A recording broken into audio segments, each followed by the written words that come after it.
Hola a todas y todos. Tengo aquí el placer de volver a dirigirles la palabra de marco de esta unidad curricular de análisis de sistemas y políticas de salud. Y quería retomar a partir del hilo conductor de mi primer exposición, que estuvo centrada en la cuestión de la filosofía política, ¿no? De los sistemas de salud, a partir de la adopción de una idea en tres niveles, ¿no? Articulados de definición. El primero, que define la filosofía política y por lo tanto establece los valores de un marco de coherencia para enseguida definir los contenidos programáticos o lo que sería el modo de atención en que se va a responder por el deber de garantizar los derechos, ¿no?, derivados de una filosofía política basada en los derechos humanos. Como ustedes recordarán, lo que he planteado es que un sistema de salud basado en los derechos humanos, adoptando una filosofía política, por lo tanto, acorde a eso, tendría como valores indisociables la idea de universalidad, la integralidad y la igualdad, y que adoptaría una serie de definiciones más finas, como puede ser acciones pro equidad para construir la efectividad de la igualdad, así como todo un conjunto de criterios de disponibilidad, de adaptabilidad, de aceptabilidad, de calidad que debe orientar esta respuesta concreta a las necesidades derivadas de los derechos. Por eso en el video de hoy, vinculado al tema de los sistemas de salud, yo quería plantearles una manera de traducir la filosofía política en la forma en cómo se da el modo, ¿no?, de atención, o sea, el modo de producción en salud, y cómo en este espacio de definición se abrigan también los modelos de provisión de atención en salud, que deben ser coherentes con la filosofía política propuesta. Bueno, el primer elemento clave para esta traducción de la filosofía política de los sistemas de salud es considerar que el elemento ordenador, ¿no?, el enfoque ordenador, tiene que ser el que se vincula a las necesidades sociales en salud. Tomando aquí las necesidades sociales como la expresión de los derechos, ¿sí? Y para entender mejor las necesidades sociales, tomemos en primer lugar la tipología propuesta por Jonathan Bradshaw en sus escritos ya en la década de 70 en el Reino Unido, en que él clasificaba las necesidades sociales en cuatro grandes ejes, ¿no? El primero, las necesidades sentidas, lo que la población percibe como algo, en este caso, fundamental para una materialidad del derecho a la salud, mediante la representación, la satisfacción de necesidades que percibe como tales. Y luego la idea de las necesidades expresas, que serían las demandas, aquello que transita de los sentidos ya una búsqueda activa de la respuesta a las necesidades. Y luego las necesidades comparativas, ¿no?, que son aquellas que utilizamos para proyectar lo que pueden ser las necesidades de una población a partir del conocimiento de la existencia de estas necesidades en otras poblaciones, en otros sistemas de salud, en este caso, que ya están incorporadas de manera clara en la representación, ¿no?, de lo que debería responderse o satisfacerse junto a las poblaciones. Estas tres dimensiones de necesidad, sentidas, expresas como demandas, y luego las necesidades comparativas, en que usamos elementos originados de otras poblaciones, de otros sistemas para de forma comparativa establecer esta necesidad como un referente para nosotros. Esas tres conjugadas van a permitir que nosotros abordemos las necesidades normativas, o sea, aquellas necesidades inscritas en nuestras políticas y programas de acción, con la intención de que esta inscripción de necesidades ordene lo que vamos a hacer, en qué escala tenemos que hacer y con qué resultados tenemos que hacer en un sistema de salud. A ver, ejemplifiquemos un poco eso. De necesidades sentidas se trata muchas veces de necesidades que, aunque estén presentes en la vida de las poblaciones, ellas no encuentran dónde presentar la demanda en relación a estas necesidades sentidas. O sea, necesidades sentidas que no logran expresarse ya como necesidades en la forma de demandas. Eso porque muchas veces son necesidades que no son acogidas por los sistemas de salud. Y para poder identificarlas hay que ir o directamente a la población y hacer encuestas, entrevistar, entender cuáles son las necesidades sentidas en salud, o utilizar el recurso de las necesidades comparativas, o sea, asumir que ciertas necesidades que hoy no se expresan porque no hay oferta a la cual pueda dirigirse las demandas, pueden ser bien documentadas en otras poblaciones, ¿cierto? Por ejemplo, si tenemos una población que no tiene acceso a servicios de salud mental, pero sabemos que en otros sistemas de salud el volumen de necesidades de salud mental corresponde a tantos casos por 1000 habitantes, con tales tipos de diagnóstico, ¿no?, derivados de ahí, tales tipos de cuidados necesarios, yo puedo asumir que en esta población que es comparable, yo tenga una carga de necesidad en salud mental equivalente. Y yo puedo asumir, para organizar la oferta inicial de servicios en esta población, puedo asumir este referente de una necesidad comparativa, ¿no? Entonces, recapitulando, puedo captar la necesidad sentida a través de una búsqueda activa de problemas y necesidades, por lo tanto, en las comunidades que quiero atender, o puedo utilizar el recurso del diagnóstico poblacional de incidencia de casos de otras poblaciones comparables para asumir a partir de ahí cuál es la escala de la respuesta que debo dar en mi propio sistema de salud. La necesidad expresa o demanda, bueno, ahí se trata de captar esta información en todos los puntos en que se oferta la atención y registrar sobre todo lo que no se atiende, además de lo que se atiende, lo que no se atiende, para poder entender dónde estaría, digamos, los niveles de rechazo o no acogida de necesidades que se expresan, pero que puedan ser eventualmente no satisfechas. Entonces, en este juego entre necesidades sentidas, necesidades expresas o demandas y luego el uso auxiliar de necesidades comparativas, nosotros vamos a representar materialmente aquello que nosotros debemos responder como sistema de salud y por lo tanto inscribir en la necesidad normativa, o sea, la necesidad que es percibida por mi sistema de salud como su deber, como su objetivo, ¿no?, de responder, de subsanar necesidades poblacionales. El objetivo último de traducir mi sistema en una disciplina de responder a necesidades sociales es que lo que queremos es afectar la producción social de la salud y de la enfermedad de manera a construir una garantía articulada mediante acciones, ¿no?, derivadas de estrategias, de políticas que van a consubstanciar el deber, el sentido estratégico, la inteligencia estratégica del sistema de salud, cual sea el de lograr introducirse como un factor de producción social de bienestar y salud y evitar la producción social de la enfermedad y de la exclusión o la fragilización social. Eso es muy importante porque si no arrancamos de ahí, no vamos a lograr darle la debida potencia a la planificación en salud basada en necesidades de la población, ¿cierto? Y podemos simplemente empezar a alocar, ¿no?, servicios, recursos asistenciales, sin tener en cuenta que el objetivo de instalar servicios en el marco de redes, en el marco de sistemas, es llegar a realmente impactar, ¿no?, en el proceso de producción social de la salud.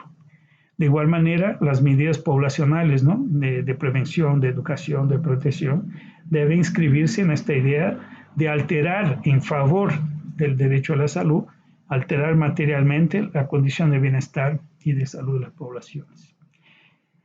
¿Por qué es importante entonces rescatar esta idea a partir de necesidades? Uno, porque las necesidades son el espejo de los derechos como referencia, su materialidad. Segundo, que un sistema que se orienta por necesidades, por lo tanto, estará dando respuestas materiales al mandato de la filosofía política de un sistema orientado por los derechos humanos. Tercero, porque eso entonces implica la ruptura de una idea muy fuerte del neoliberalismo que se ha instalado de manera muy potente en nuestro país, que es pensar lo que vamos a ofertar en respuesta en salud a partir de la disponibilidad o no de recursos. O sea, en lugar de planificar un esfuerzo para responder a las necesidades de la población, nosotros terminamos programando acciones del límite de los recursos económicos disponibles, lo que implica, según algunos autores, entonces una postura de tener una miseria planificada, en este caso una miseria de atención en salud planificada, ¿no? Que es una forma jocosa de hablar de algo que a la larga no tiene ningún vínculo de planificación con la transformación de la realidad. Y por otro lado, también algunos autores llaman a eso la desasistencia programada, ¿no? Lo que implica, sabiendo los efectos de algo que no hacemos, ignorar estos efectos y permitir entonces que se establezca de forma permanente una crisis de acceso y por lo tanto una insuficiencia del sistema en dar respuesta material a las necesidades sentidas o expresas, ¿no?, de la población. Entonces, miren que esto es un tema que parece un poco básico, ¿no?, pero es esencial. O sea, un sistema de salud derivado de una política de salud orientada por los derechos humanos y que está, por lo tanto, orientada por universalidad, integralidad e igualdad, tiene que apropiarse de las necesidades poblacionales, estar muy atento a las desigualdades y a la satisfacción de estas necesidades y proponerse a corregir eso mediante una respuesta universal, integral y pro igualdad, donde mediante acciones afirmativas pro equidad se logre avanzar en la configuración física del sistema. Pero atención, para eso es necesario que la filosofía política también aterrice en la filosofía disciplinaria, vamos a decirlo así, la disciplina del sistema de salud, o sea, de este compromiso ético de dar estas respuestas suficientes. Y para eso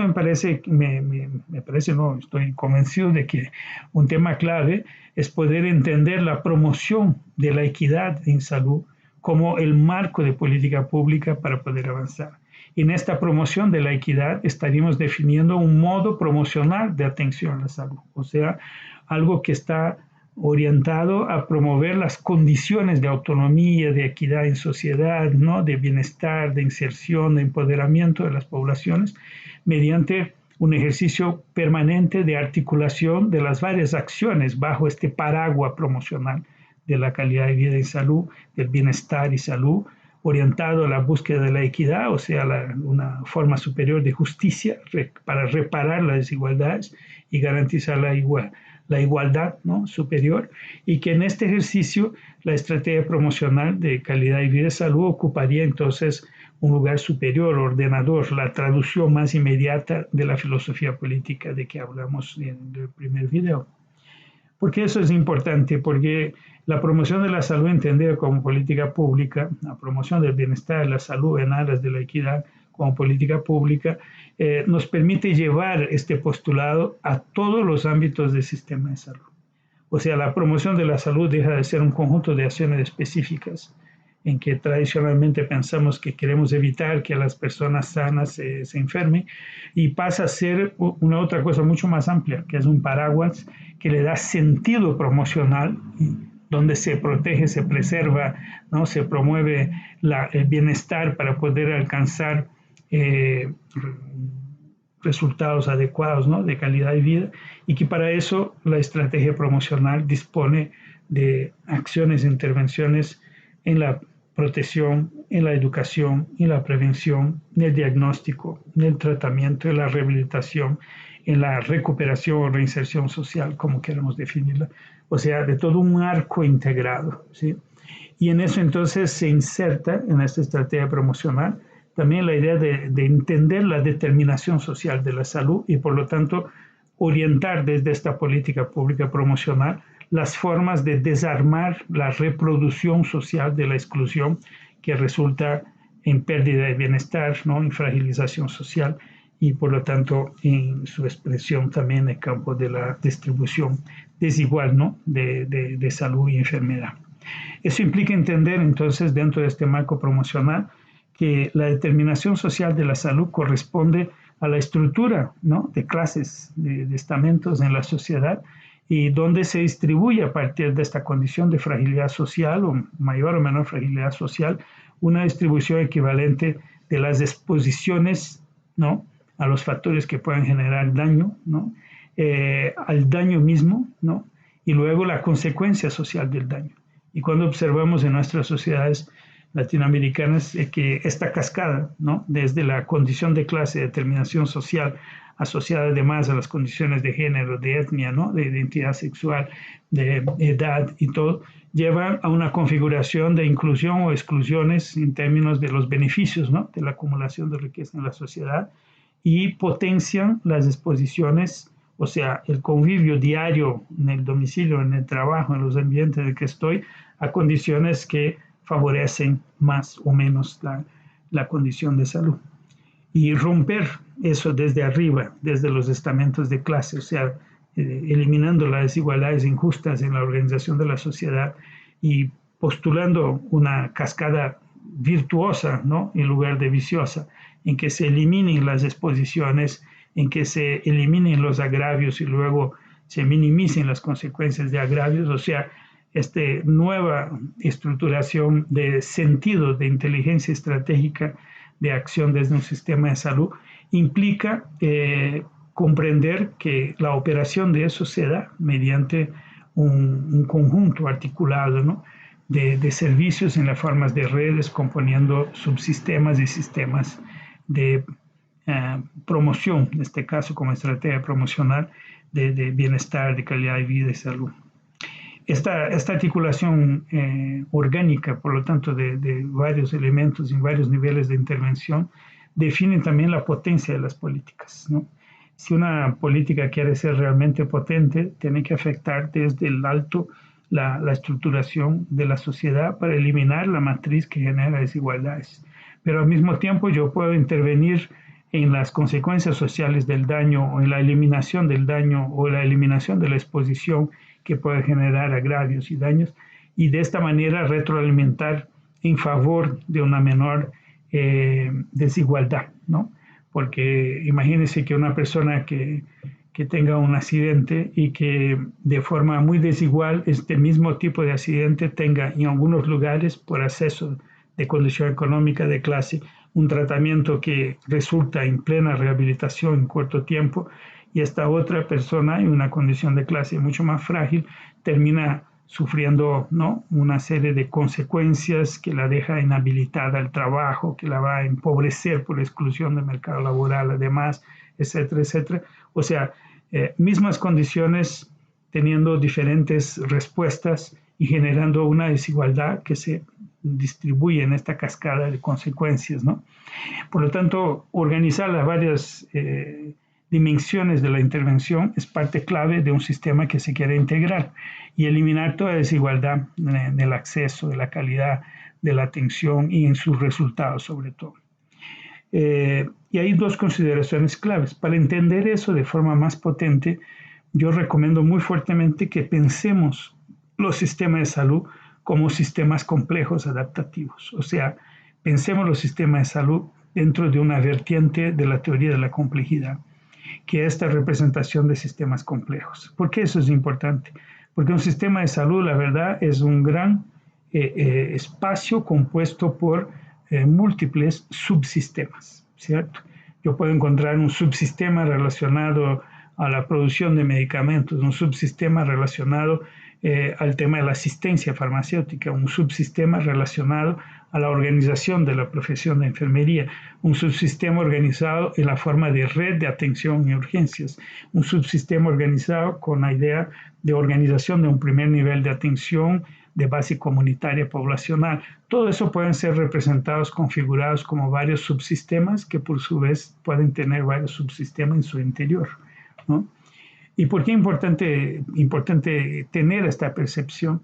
Porque a la hora de entender el sistema en toda su complejidad, yo tengo que ganar la conciencia que siendo sistemas complejos, adaptativos, estoy hablando como complejidad de sistemas, de subsistemas que hacen muchas transacciones todo el tiempo y no siempre de forma repetitiva, aunque puedan tener cosas inscritas en una cierta rutina, ¿no? De transacciones. Y por otro lado, esta interacción de alta intensidad va generando formas de aprendizaje y formas de autorregulación. Y por lo tanto, yo no puedo construir un sistema de salud pensando que yo voy a dictar una regla general y que todos automáticamente van a responder a eso. Tengo que entender que un sistema complejo depende de armonizar el sentido estratégico. Y ahí entra la filosofía política como campo de disputa, un sentido estratégico que termine por lidiar con estos subsistemas, desplazándolos en dirección a una coherencia sistémica, ¿no? Que sería proveer las respuestas a las necesidades de las gentes con calidad, con oportunidad para el mejor resultado posible, ¿no? No voy a tener tiempo de alargarme de más en eso, pero muy importante empezar, y esto es un tema emergente en los estudios y propuestas sobre política de sistema de salud, empezar a lidiar con este concepto de sistemas complejos adaptativos, o sea, enterarnos de lo que implica una teoría de la complejidad aplicada al sistema de salud y cómo tenemos que ir generando los mecanismos de articulación entre los varios subsistemas.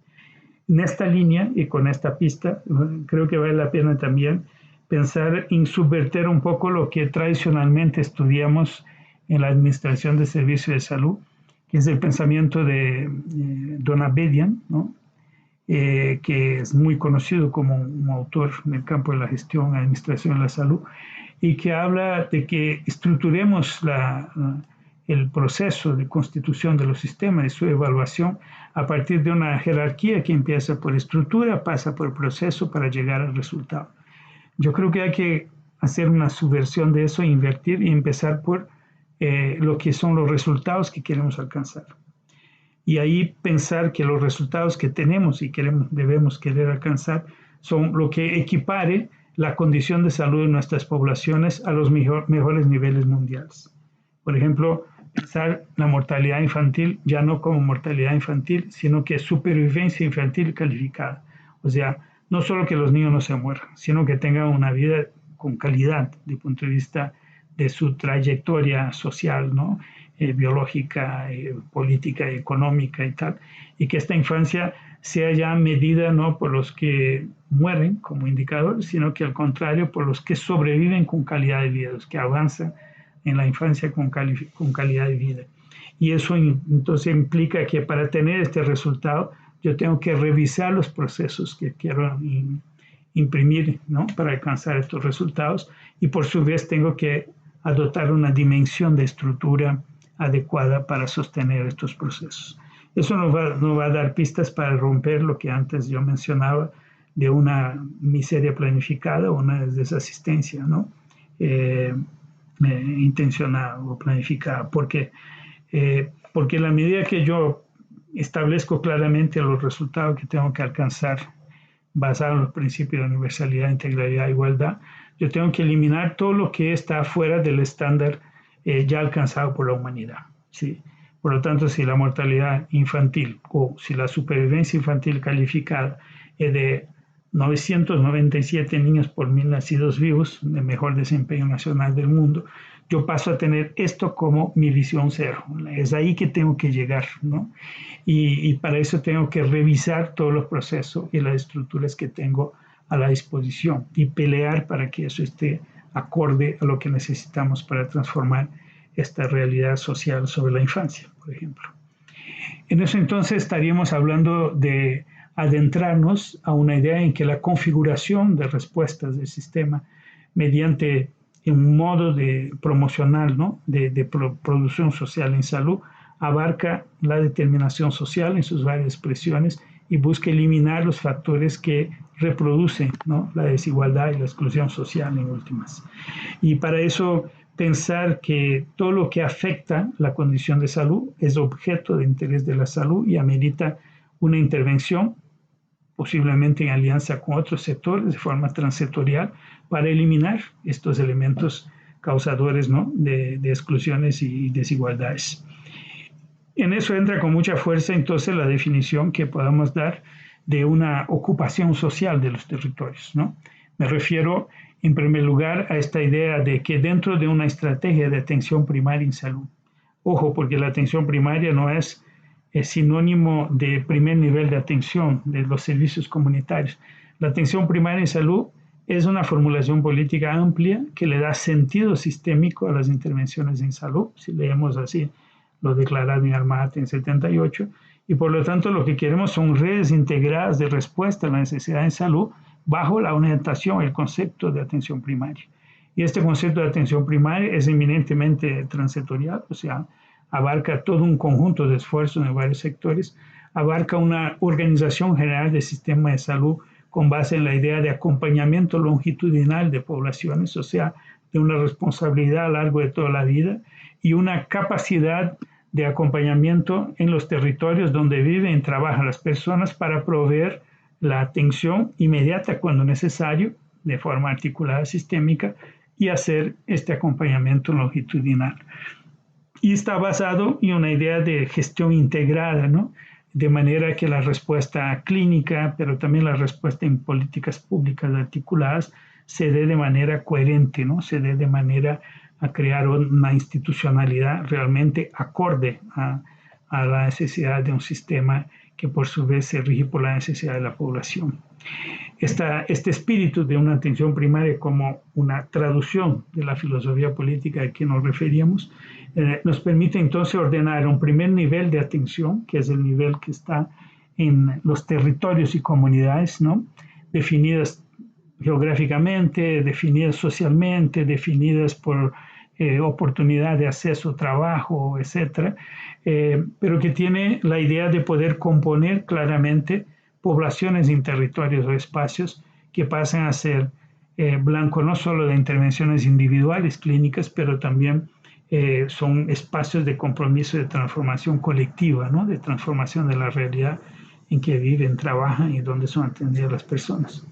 Esta presencia territorial capilar en alianza con otros sectores de políticas públicas permite pensar el desarrollo de territorios, poblaciones de forma integrada y de esta manera enfrentarse a los factores que puedan producir socialmente enfermedad desde de la persistencia de la exclusión social y de las malas condiciones, ¿no?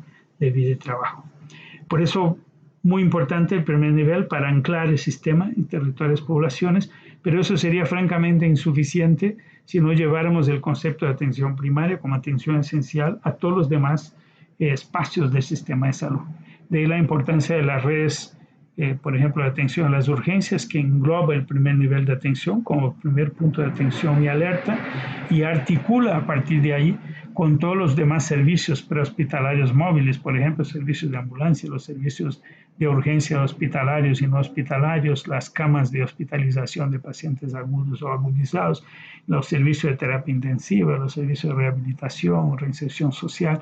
O sea, yo veo la red de atención a la urgencia como un estándar articulado de respuestas que por su vez tienen en su interior varios núcleos de producción de las especialidades, ¿no? Médicas, de los sistemas de apoyo diagnóstico, de los espacios terapéuticos, sean quirófanos, sean ambulatorios asociados, etcétera, a la estructura misma, ¿no? De los servicios de hospitalización y también los de internación prolongada no hospitalaria. O sea, yo tengo una serie de núcleos de producción que se articulan mediante un estándar de servicios en red y luego cómo por ahí cruzan las líneas de atención y líneas de cuidado, que son ya el detalle de las necesidades sociales traducidas en una organización sistémica coherente, ¿no? De recursos técnico-profesionales y de plataforma tecnológica y todo.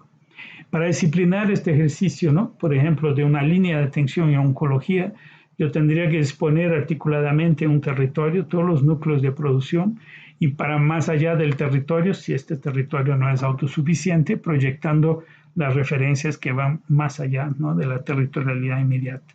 Pero lo que va a establecer la disciplina integradora de estas líneas de atención y sus respectivas líneas de cuidado, por ejemplo, línea de atención en oncología de adultos y luego líneas de cuidado en cánceres ginecológicos o en tumores torácicos, etcétera, que corresponden, ¿no? De una forma u otra a la organización técnico-profesional, pero que por su vez se proyecta entonces en una disciplina de resultados, ¿no? Que al final todo eso articulado resulte en un nivel de tasas, ¿no? De cura, de calidad de sobrevida, etcétera, para estos pacientes con cáncer, que depende de toda una cadena, desde la captación precoz en los primeros niveles de atención hasta la rapidez, ¿no? De respuesta en la definición diagnóstica, inicio de tratamiento efectivo y tal, estableciendo una disciplina de tiempos clínicamente aceptables y socialmente valorados para poder llegar al mejor resultado, claro, que siempre asociado a una estrategia de calidad también.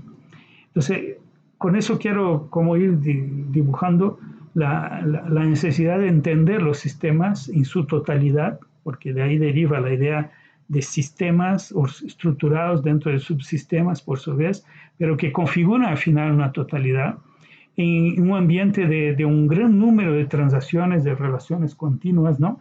Entre servicios, entre profesionales, mediante, obviamente, el marco de servicio, mediante estos mismos profesionales, de mucha información y contacto y transacciones entre profesionales y pacientes, ¿no? Sujetos de derecho, comunidades, etcétera. Otros actores que tienen aportes para producción social de la salud o que al contrario son incluso antagonistas produciendo elementos que generan enfermedad y sufrimiento, y cómo eso se va articulando en varios subsistemas de defensa del interés público, ¿no? Y ahí es muy importante que este espíritu, esta idea de filosofía política basada en derechos, permee, desde el punto de vista de educación política y de ajuste técnico, todo lo que se hace y al tiempo defina dónde están los principales conflictos, ¿no? Para que estos derechos se puedan garantizar y que se puedan, enfrentando estos conflictos, ejercer la supremacía del interés público sobre los intereses privados de toda orden. En eso justamente reside buena parte de la importancia de definir un modo de atención como un modo de producción social en salud que discipline, ¿no? las organizaciones generales en favor de la salud en la sociedad. Me refiero a la organización de modo de producción de forma general, y que luego defina modelos de provisión que sean coherentes con este marco del modo de producción. Por eso yo no defiendo que hay un modelo de atención en salud. Lo que hay es un modo de atención, un modo de producción en salud, que debemos definirlo ideológicamente, ¿no? A partir de estos elementos conceptuales del derecho y de la defensa del bien público como tal, bien público colectivo, para enseguida poder seleccionar con criterio crítico cuáles serían los mejores modelos de provisión.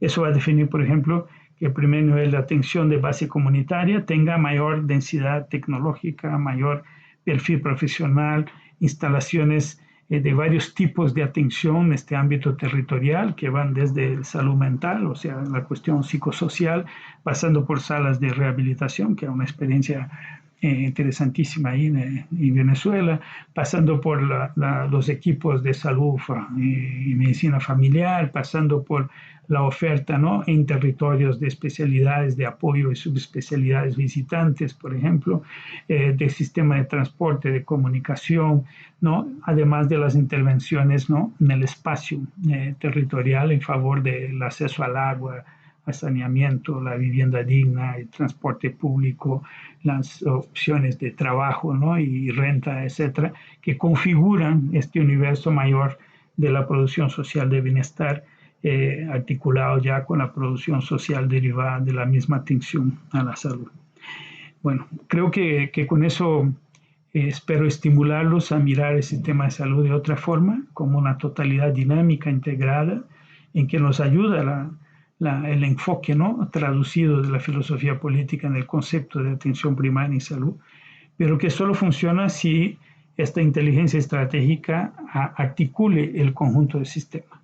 Tenemos que, por lo tanto, eliminar ciertas polaridades y antagonismos que puedan haber entre el primer nivel y los servicios especializados, o entre los servicios no hospitalarios y los servicios hospitalarios, porque al final todo eso tiene que integrarse en esta respuesta articulada de la producción social de la salud y el combate frontal a las desigualdades, ¿no? Que generan las mismas patologías, ¿no? De forma asimétrica dentro de las poblaciones. Bueno, espero que con eso ustedes se sientan estimulados a estudiar y sobre todo a aterrizar este debate en la configuración del Sistema Público Nacional de Salud en Venezuela, ¿no? Venezuela necesita superar, en mi opinión, la fragmentación institucional sobre el tema de la salud y también definir con más claridad dónde están los intereses privados y públicos para poder someter los actores privados que han prosperado a lo largo de los últimos años a una disciplina capaz de construir bienes públicos compartidos entre todos y todas y elevar, digamos, el desempeño de la salud pública en Venezuela a niveles comparables internacionales, porque de eso se trata, ¿no? Se trata de buscar lo mejor, la mejor respuesta. Y estoy seguro que en Venezuela se puede alcanzar con toda esta trayectoria de luchas, ¿no? Y de búsquedas que se han realizado a lo largo de los años. Así que muchas gracias y más adelante volveré a verlos en otro video en que vamos a tratar de los procesos de regulación y coordinación de la operación de estos sistemas complejos adaptativos que son los sistemas de salud. Muchas gracias.